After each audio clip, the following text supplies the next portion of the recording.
What is going on, guys? My name is BlueSpartan. Today I'm going to be talking about Halo 5 Forge and what 343 is doing right. Now, there are very few things they're doing wrong, and one is that the release date is not going to be till December, even though the game is coming out October 27th. And the other disappointment is, well, I don't know if this is a disappointment yet because this hasn't been confirmed, but with everything 343 has talked about Forge yet, they have not mentioned a file share yet. And guys, if you look back at Halo 4 and the Master Chief Collection, both of those games did not launch with a file share. They added it in after, and that created a lot of problems in the Forge community because it was really hard to share the maps that the people created. They would have to go into leaderboards and you'd have to find people, buy the leaderboard stats, and it was really hard and very unnecessary because all you needed is a file share system and you just click on the person's gamer tag and easily just download the maps they have in their file share. So hopefully this time 343 gets it right,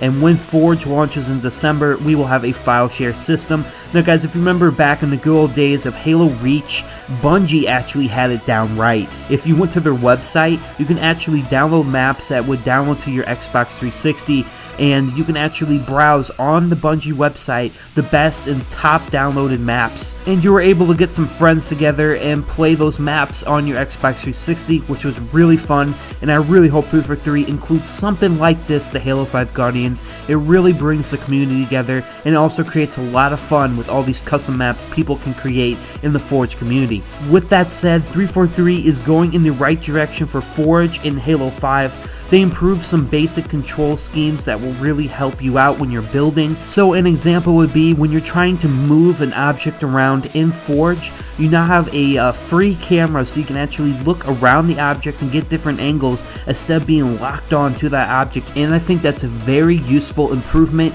and they made little improvements like that across all the basic editing tools that will make the experience a lot better when you're building in Forge. Now, they did add some new things like grouping and welding, and grouping allows you to group together a bunch of objects so they act as one. And what I mean by that is you can put down like a bunch of just walls, maybe like 5 of them, and if you group them together, all 5 walls will move and rotate without you having to do it individually, and that's a really cool feature. The example they used in their Vidoc was this guy built an entire base, and then he grouped all the objects together, and then he moved the entire base across the map, which is really awesome. When Forge does launch, we will have 1,600 plus objects to work with, which is absolutely insane. They are adding in a bunch of new object types, and also terrains are returning from the Halo 2 Anniversary Forge from the Master Chief Collection. Now, with all these objects, you're obviously going to need a higher budget, so they upped the budget to 1,024 items,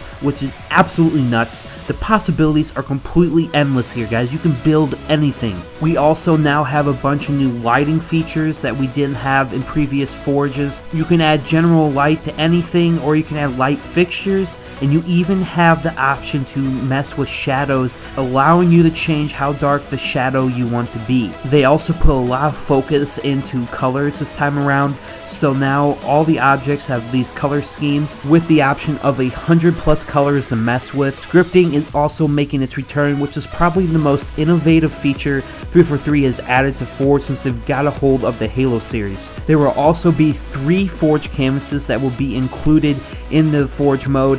One will be Alpine, which is kind of that classic Halo feel with the cliffside. It kind of reminds me of Forge World, and I can see a lot of people building on that. Next is Glacier, and Glacier is just this ice and snow covered map with a big ravine in the middle of it. Actually looks really cool. The last one is called Space, and this is not the official name yet, but as you guys can tell, it's just open space. There's no terrain on this map. All these maps have 3 lighting modes that you can do to change the mood of the map if you wanted to. And lastly, you always have the option to build on the arena or breakout maps that are included in the game.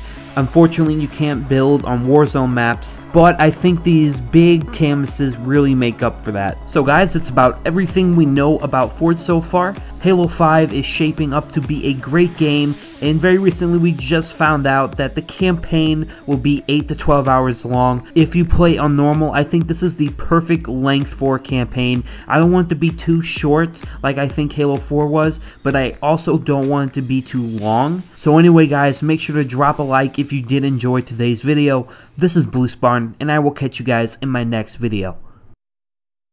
you.